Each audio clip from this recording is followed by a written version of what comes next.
Good morning. It's nice to see you here today.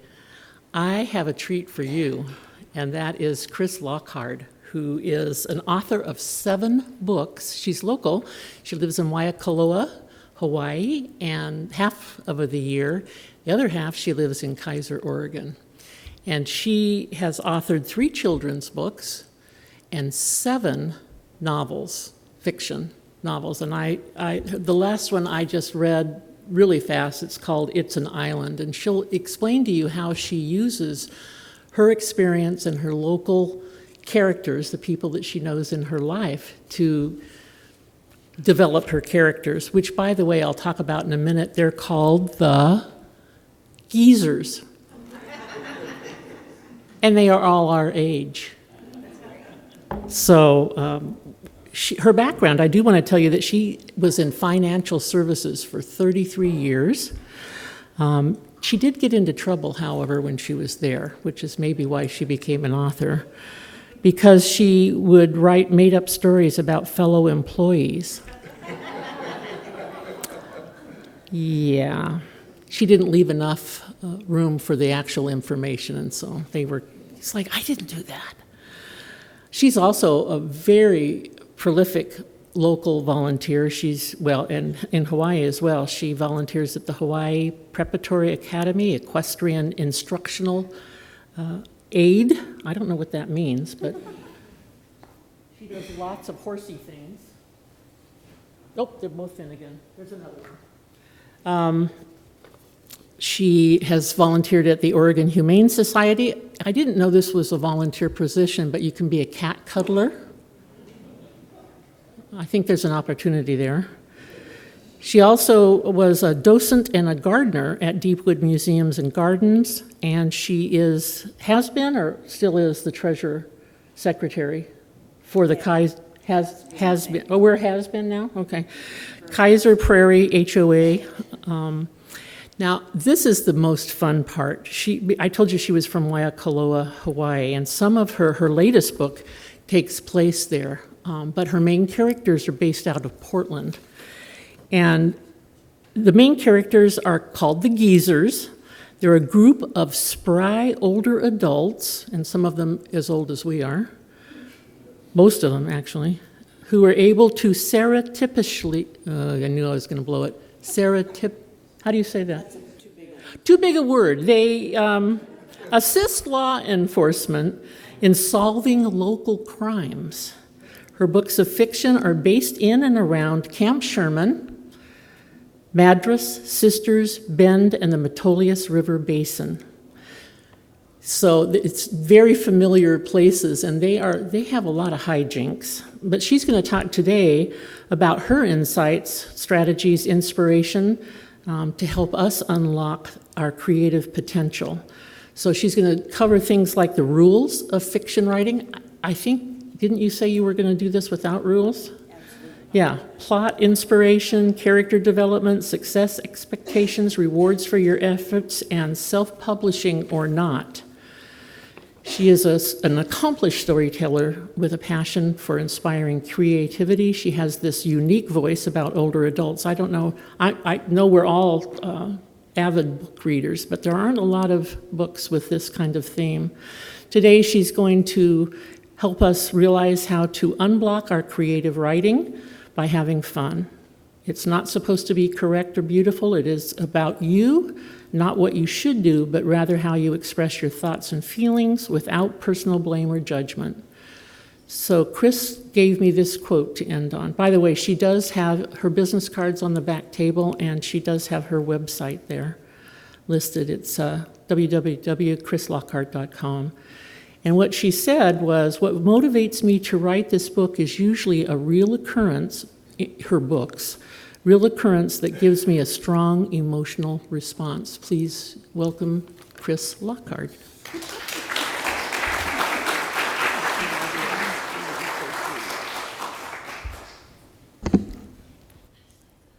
In my next life, I put in my order, I'm going to be taller, so I don't have to do this all the time.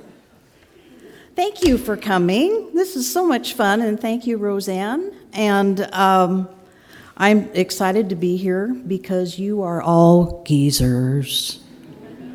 And the reason that my characters are all geezers is because I used people in my own life to start out with, starting with myself. And we'll get into that in a minute.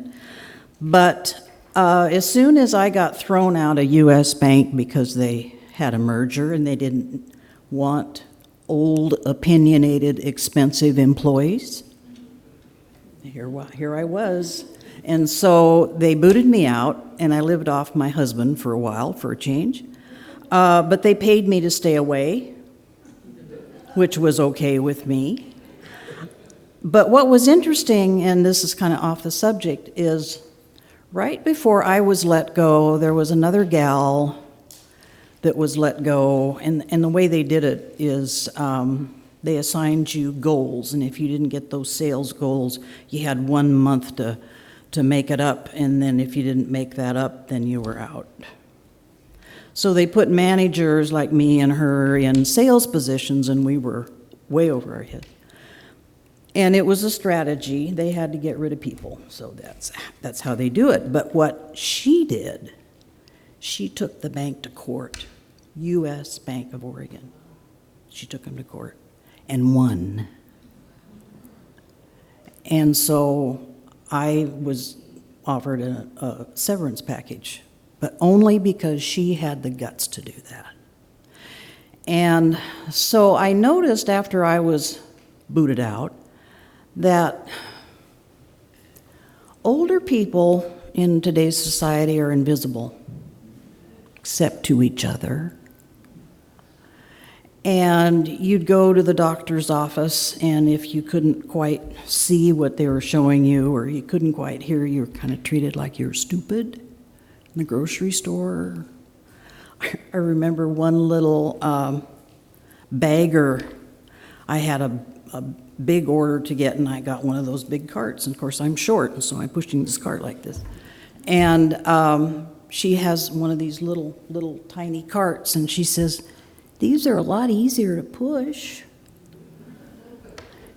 And I don't like being stereotyped, even if it's true, right? So I just took my great big cart and I just stormed around that store. And then what happened to my neighbor, I've always been told I should write because I have this way of words, and so, but writing is work, and after I got home from work, I didn't want to work, so I didn't write until after I got thrown out of the bank.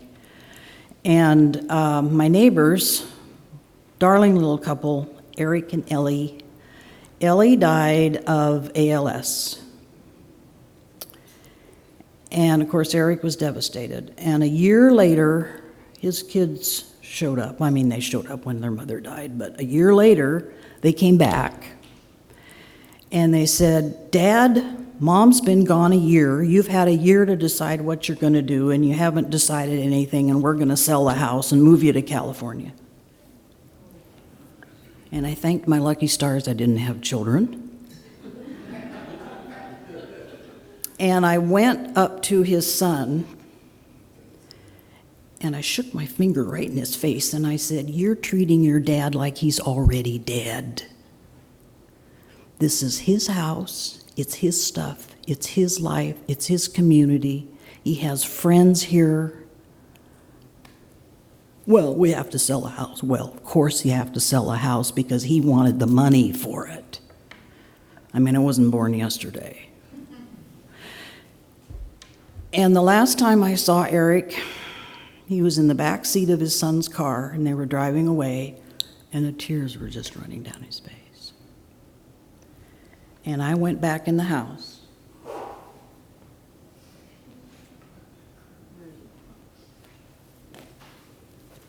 And I took a year and I wrote this book. And it's about exactly what I witnessed my neighbor went through. But I have this way of words that make people laugh. And when I was doing that newsletter for the bank, I got the biggest kick. If I could hear somebody anywhere in that lobby of employees laugh. It just made my whole day. And so that's how I got thrown off the job of the newsletter, because I forget to put real stuff in it. But anyway, I threw a couple of characters in here that were out of my life. One was my husband and one was my brother, Dave and Mick. And they're kind of Dave's wife in the stories is a writer, and she keeps throwing him out of their cabin because he makes so much noise, and that's exactly what I do with my husband. And then Mick is my brother, who is Dave's brother-in-law in the stories, and he's a widower, which he was. And so both guys got the biggest kick out of being in the books, and it just tickled me to death because I can see them when I'm writing their parts. And so they were the first of the geezer group. And then as the books went on, I would need another character for a certain part, and then they became part of the group, and the next one and the next one. So that's how the first rule that I broke was only have one protagonist. I have 10. But in a way, the group is one, because they act together. And what they do is they drive the local deputy sheriff nuts, because his job is to keep everybody safe in that. Does anybody here know where Camp Sherman is? Hands? It's lovely. It's just like Brigadoon. It's just out of the past. And his job, and the deputy at the time was Dave Bland, was to keep everybody safe. And of course, these old people are running around chasing all these bad guys, sometimes in costumes, sometimes their age is their costume, and they're invisible. Nobody pays any attention to us, right? So who better to be spies than we are? Nobody would ever suspect that it would be us that was listening in. So anyway, the deputy scolds the geezers, and he says, "You're going to get hurt." And one of the geezers says, "Listen, at our age, we could die on the toilet any day." They're not afraid. They know their time's limited, and they want it to count for something. And that's what I experienced when I got thrown out of the bank, not having grandchildren. I didn't have a purpose to get out of bed except to go to the bathroom. Everybody needs a purpose any time in their life, especially at our time. So that's my background on the geezers. But anyway, and the first rule I broke. And then what happened was that I had so many people like this book and like the characters and concerned about the characters. And anytime as a writer you can make a character seem real to your readers, I consider it a gift, and it's also a responsibility to keep it going. And the reason I've written so many is because I've had so many readers say, "When's the next one coming out?" I have a reader in Coos Bay, and I get these emails from him. They're very short. He'll just say, "Are you done yet?" "You're still writing, aren't you?" That's all he'll say. I know, but what he means. So those are the people that keep me doing this. So my first question when I started writing this was, am I going to self-publish this? And how do you do that? And how do you find a publisher? And do I have a story? And is anybody going to care about this book? Well, to find a publisher, you have to find one that fits. I was trying to find one in Central Oregon that would know Camp Sherman and Band and Sisters and the mountains and all that stuff. And the only one I found was one in Sisters, and they just dealt with religious stories, and mine are anything but. And so that wasn't a good fit. So you can get on the internet and how do I self-publish, and you can find just all sorts of stuff.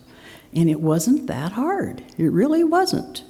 Some things that you need to do, well, another thing that I didn't want to go through was to send queries to all these publishers and then wait and wait and wait.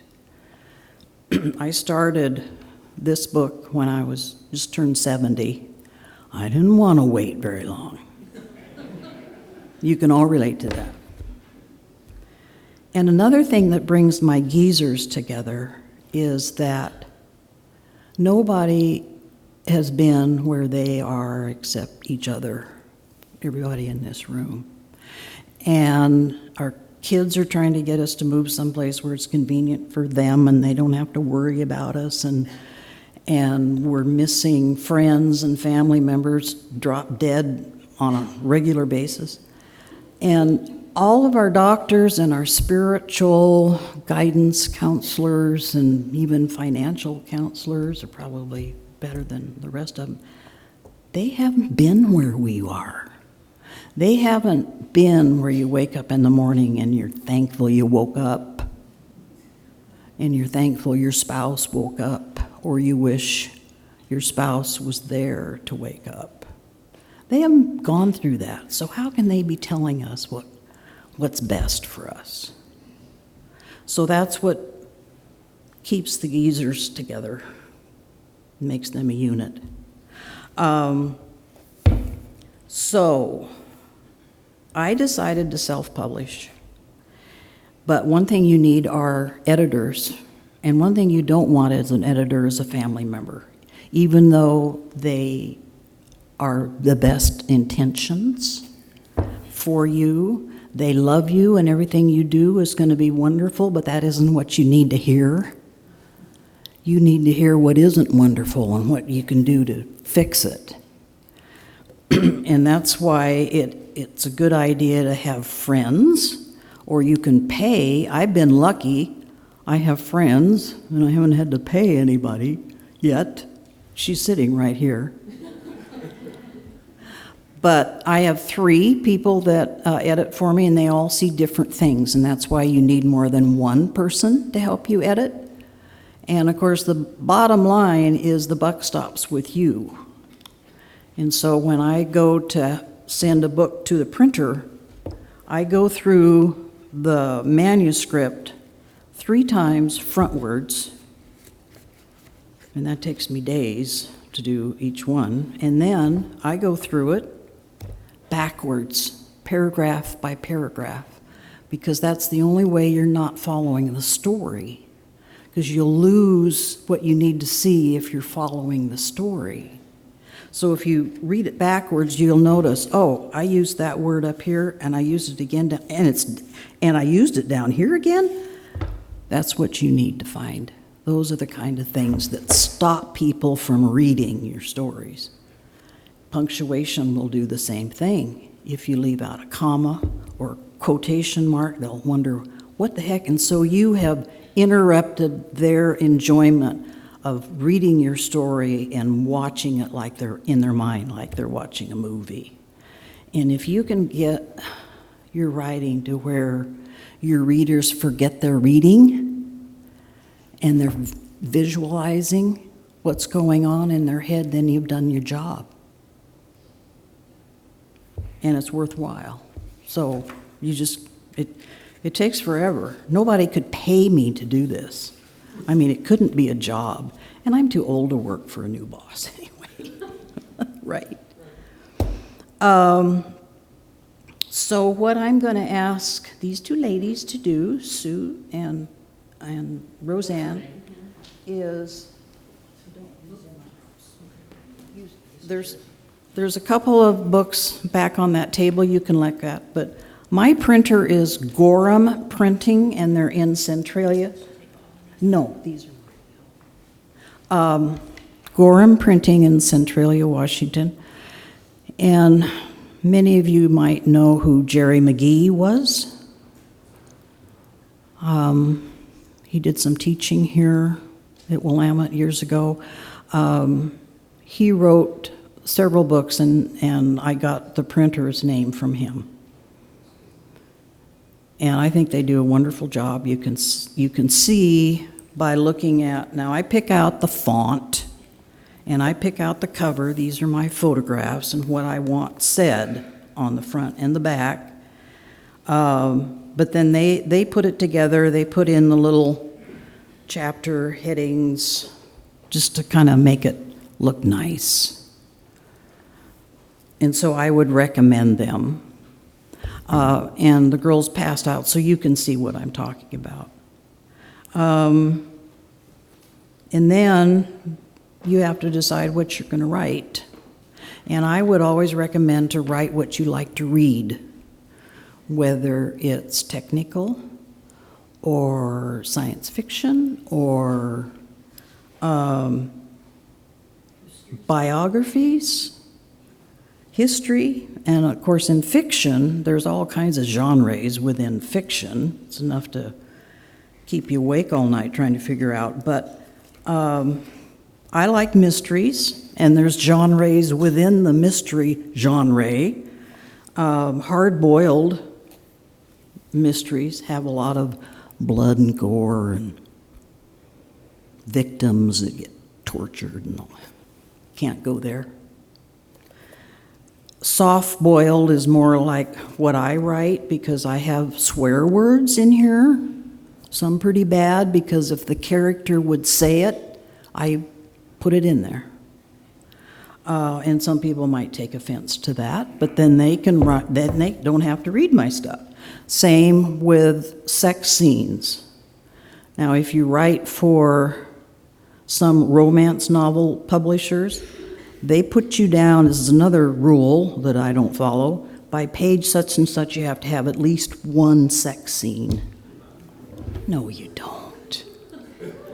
If you have to tell a story by doing that, then maybe you don't have a story, but people like to read, some people like to read that stuff, so more power to them, but they won't find it in mine. I might have a smooch and hugs, and that's about as far as it goes.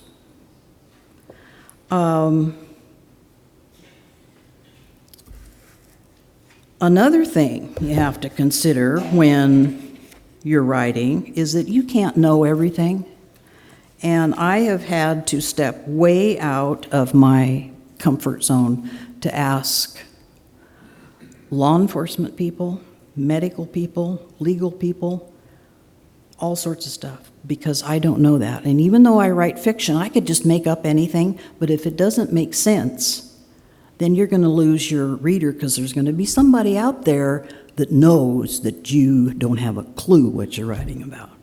And anytime I read a mystery novel and the detective goes into the bank and the bank manager lets him in the culprit's safe deposit box, I know that's not going to. And I've read that so many times in New York Times best-selling authors stuff, it just blows me away. But and I've met the most wonderful people. The only person that treated me like I was too much trouble was in a district attorney's office, and I won't tell you which one because my books cover several counties here. I wanted to know if a certain instance, it was faking your own suicide, if that was against the law. I didn't know that. And I'd already bugged the Kaiser police chief so many times, I just kind of decided I'll try to find this out on my own. And so I called the district attorney's office, and this woman answered, and she said, "We don't have time to do that. Blah, blah, blah, blah. You need to talk to the legislature. They're the ones who make the laws." And I said, "Okay, thanks, bye." I put her in the book. I called her the gatekeeper. She's actually in two of my books as the gatekeeper. She was doing her job. She was protecting the people that were really doing the work of the office.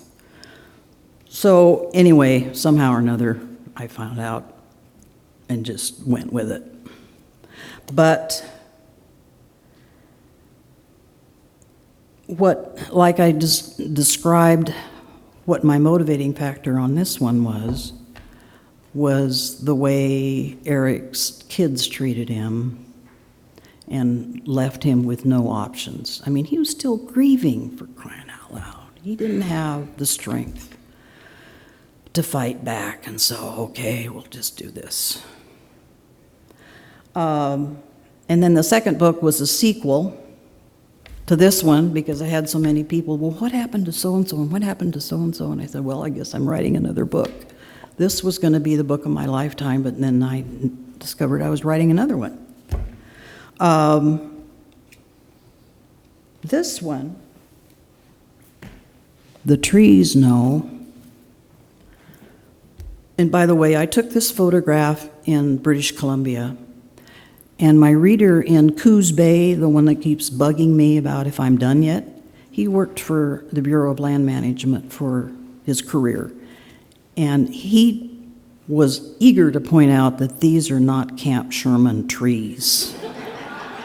And he was so proud of himself, and it just tickled me to death, because all these others, except for this last one, are scenes of the mountains in the central Oregon Cascades that I took, yeah. But The Trees Know, you may not remember, but 3 or 4 years ago, there was an instance in Portland where a guy was given a no contact order because he beat up his wife or girlfriend, I can't remember which one it was. And there was a nonprofit that would bail people out of jail if they couldn't afford bail. And so they bailed him out. And he went and he beat her up again. And the police threw him in jail again. They bailed him out again. The third time, he killed her. And you probably know who Pat Doris is. He's a commentator on KGW. He now works for the Multnomah County Sheriff as a spokesman. He had The Story on KGW TV, and his whole program was about that instance, and it was like he was talking to that nonprofit that made that decision every time to bail this guy out, and he'd point right at the television. Said, and you bailed him out, and then he did this, and then you bailed him out. And that was so powerful, his talk was that. And domestic, I thank God, I've never experienced it. I can't imagine anything worse or why anybody would do it. But I wrote this book. And this was the hardest one for me to write because my readers like the goofy things that the geezers do. They dress up in costumes and chase people all over. And that's why they read my books, I think. It's more about the people, the characters, than it is the story. But this was a really delicate book to write because I had to include the goofy geezer stuff for my readers, but yet I wanted to make a point about domestic violence and how awful it is. And I think maybe I pulled it off. I hope I pulled it off. But anyway. Oh, and some others are special requests. These children's books. Finnegan. There's Finnegan. He's a real horse. And I know his owners, taken riding lessons from him. And the owner was going to be a grandmother, and that grandchild was going to grow up with this little horse in her life. And so I thought, what a neat baby gift. So I did Finnegan. Finnegan's all grown up now. The little girl's only 2.5. And of course, she's clueless. But anyway, these funny pictures of Finnegan, and if anybody has this book out there, Finnegan's owner was scratching him on his fanny. And horses, when you scratch where it itches, they make all these funny faces. And anyway, I caught those faces and then made a story out of that. This one takes Guinness. There's a private school in the Big Island, on the Big Island of Hawaii, that has horsemanship in their curriculum.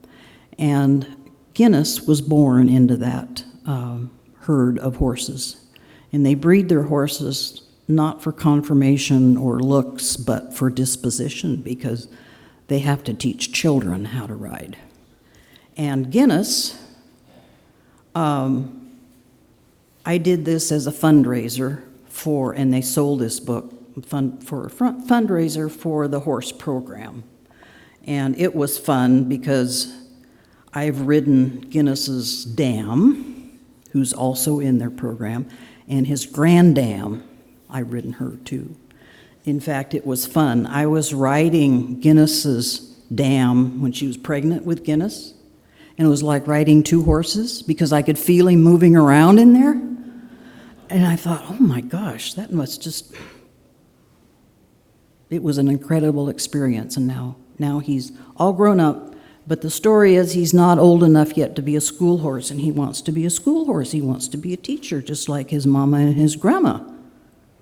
And then my friend Freya Jones, who's one of the instructors, is telling him he's not old enough yet, and makes him feel better by giving him snuggles and treats and stuff. But anyway, that was Guinness. And then this one, I don't know how familiar anybody is with the Hawaiian goose. It's an endangered species.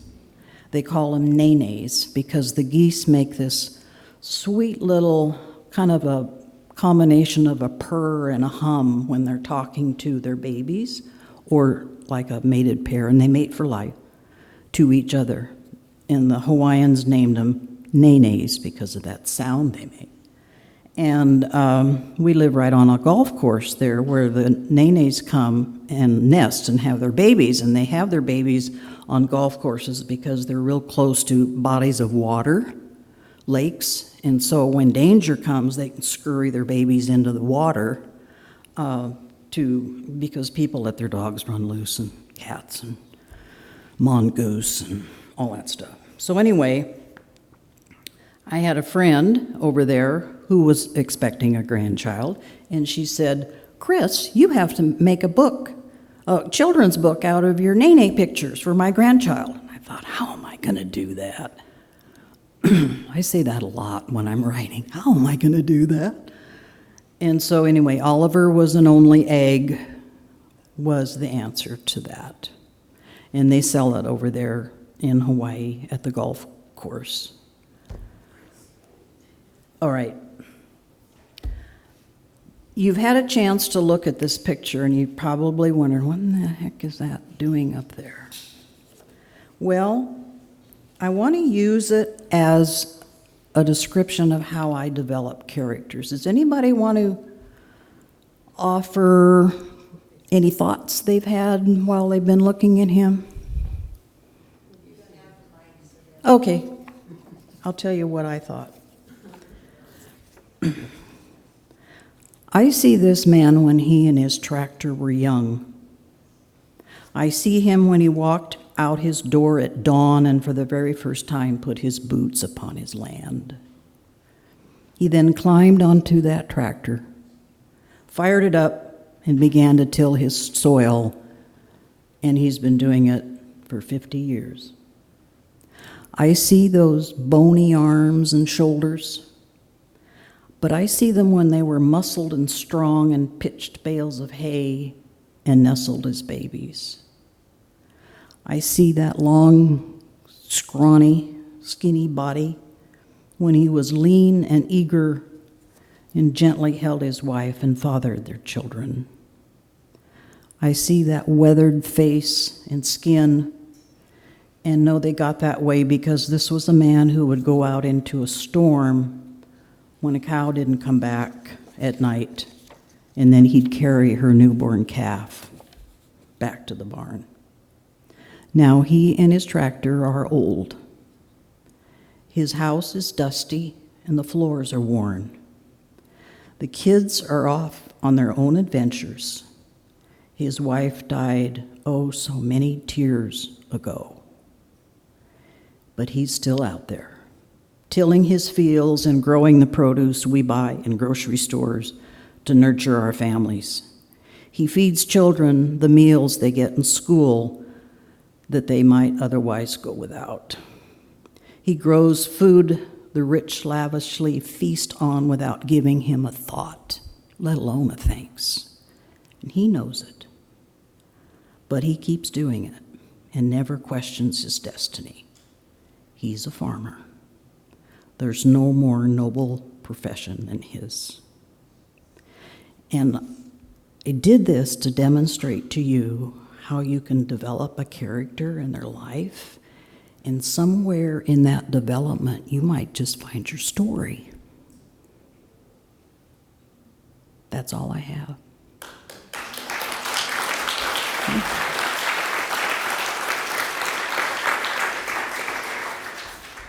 Yeah.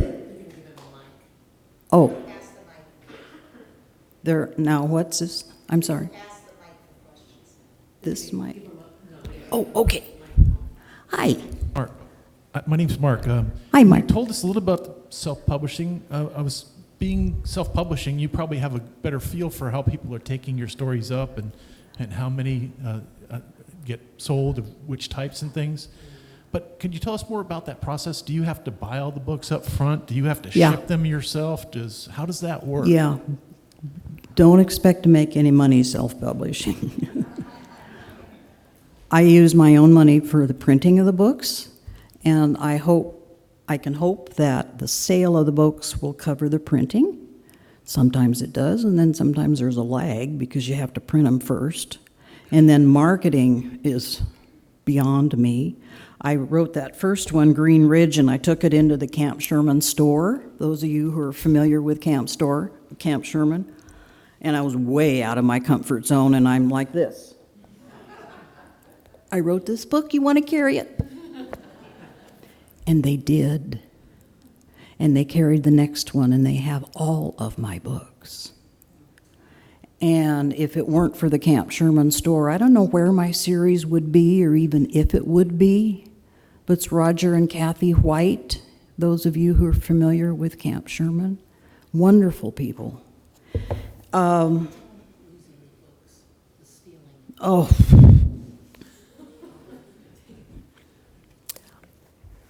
Oliver, I mailed USPS 36 of these books to myself in Hawaii because the retailers over there wanted it. I didn't want to carry them in my luggage, so I mailed them. When I got to Hawaii, I mailed them, and then I got on an airplane, went to Hawaii, and went to the mailbox, and the box was there, but it was empty. The books were gone. The box had been broken open, taped shut, put back through the system, and I spent 6 months trying to recover my books. But that's a USPS and me story that it's awful. Yeah, self-publishing. I went into the book bin with my book. I must say, I'm a local author, you want to carry my book? And he said, no, we only order from publishers. I said, I am one. I live right down the street. I can have your books in 20 minutes. And he said, well, that's just not the way we do things. So I took my little book, and I went to Reader's Guide in West Salem, and they were happy to have it. They have all my books.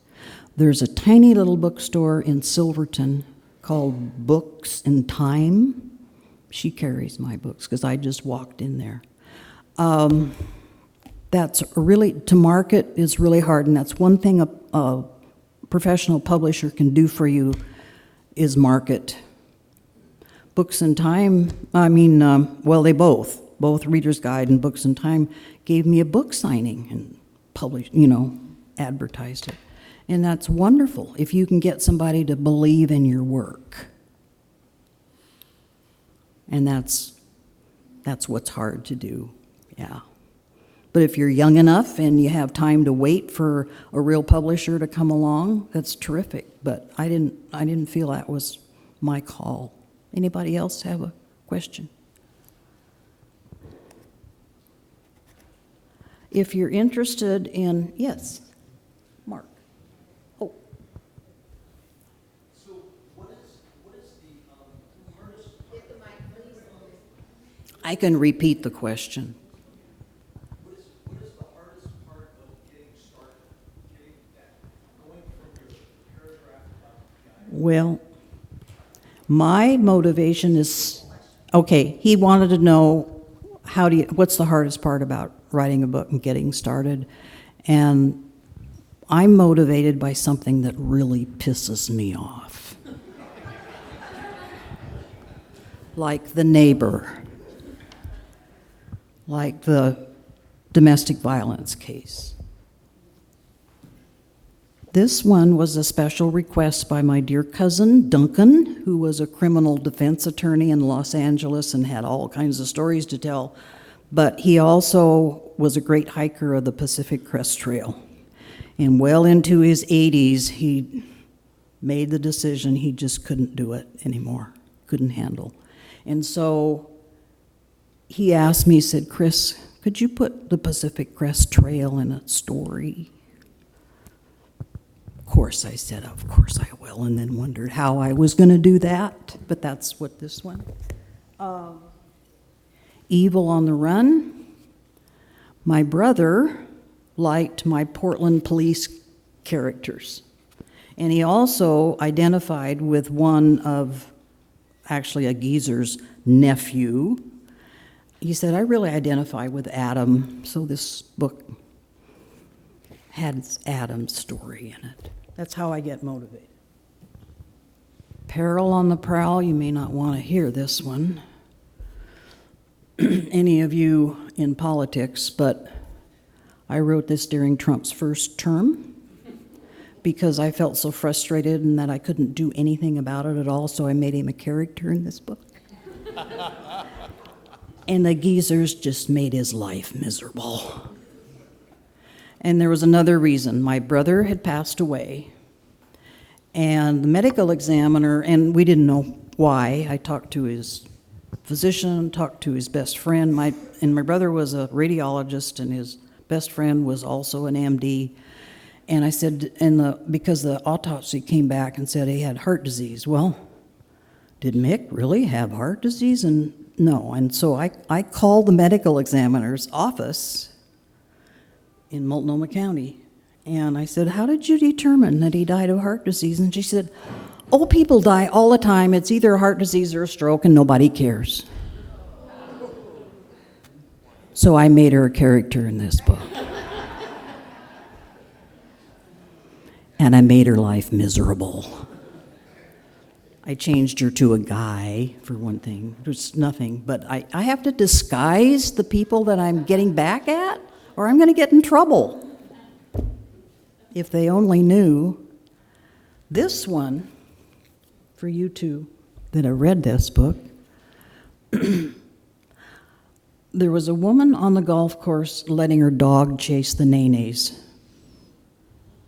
And I walked out there, because I can't keep my mouth shut, and I told her, I said, "Are you a homeowner here, or are you a visitor?" Because I thought maybe she's visiting somebody, and she said, "I'll walk the dog for you." And she said, "No, I'm a homeowner, blah, blah, blah." She got so angry at me. She called me every name in the book, insulted my looks, my clothes, my age. Granny forget her meds. She got right in my face and threatened to kill me. So she's in this book too. You have Yeah, I'm Virginia, and I've got an idea for a children's book. okay. But how do you write, and what do you do with children's books? Well, I'll tell you what, I can't draw worth squat. So I use my photographs. And then I have several friends that had their careers in elementary school teaching. And they showed me what font to use because of the A. They teach this little A in school, and she said, so use a font that has that A in it. And then the story just tells itself. This is about Oliver, and he learns how to fly, and the other babies won't play with him because he's so little, and, you know, just those little kids things. You kind of have to make yourself a kid again. That's Oliver. That's the real Oliver when he was a baby. Oh, getting back to rewards. The guy in Coos Bay sent us this Christmas card. It has a kitten on it.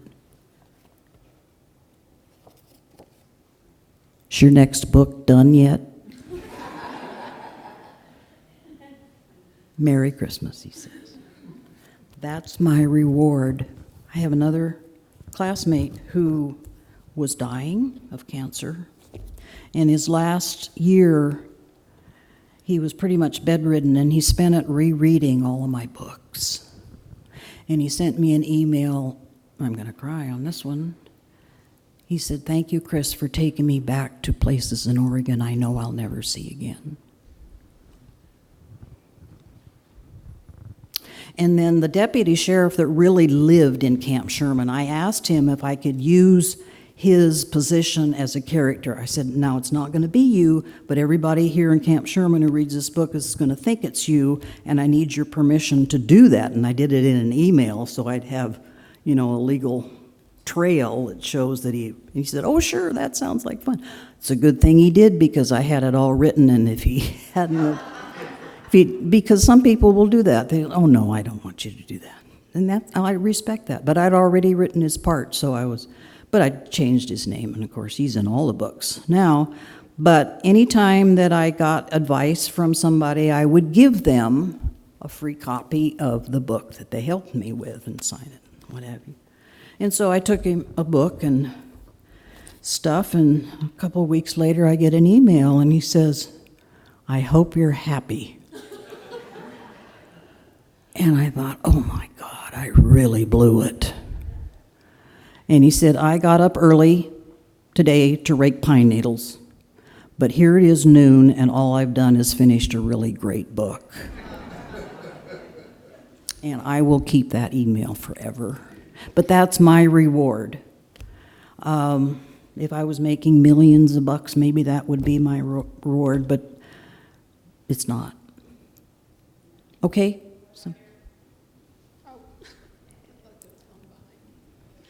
Hi, I'm Nili. Hi. I'm writing a memoir, and I was trying to write fiction, but one of the problems I faced is where to draw the line between the real character and the fictionalized character. Like, how do you develop that distance where you're not just writing exactly about what they're doing rather than imagining what they would do? That would be a hard call, and you'd have to restrict yourself to not put in your own thoughts and feelings into that person. Now, I have real people, and there's lots of things in here that are out of my life, but nobody could ever tell. But to write a biography, it's really hard.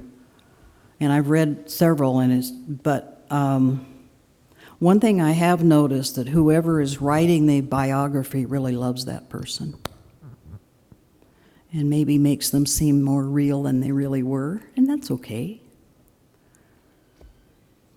I can't give you a whole lot of advice on that. I've never tried to do it. I even have my dad in some of these. He's Yankum. He was an oral surgeon. And he's not alive. It's probably a good thing, because I describe him as a portly, bald guy with big blue eyes. And he was an oral surgeon, and his dentist buddies called him Yankum because he could pull teeth that none of the rest of them could get to. And so he's Yankum in my books. So there's a story behind every character, but writing a biography is huge. And I admire you for trying that. Anybody else? Thank you, Chris. We done? Okay. Thank you very much. We're going to collect those books, or if... Hello? There we go. If whoever ended up with the books, we'll leave them on the table in the back, and Chris has some, her business cards. And if you have questions that she wasn't able to answer today, you can contact her, and she might be able to give you some advice. I have my email address on there, my phone number, and you can order books from the website. Thank you very much. Thank you. Thank you for having me. Thank you for coming.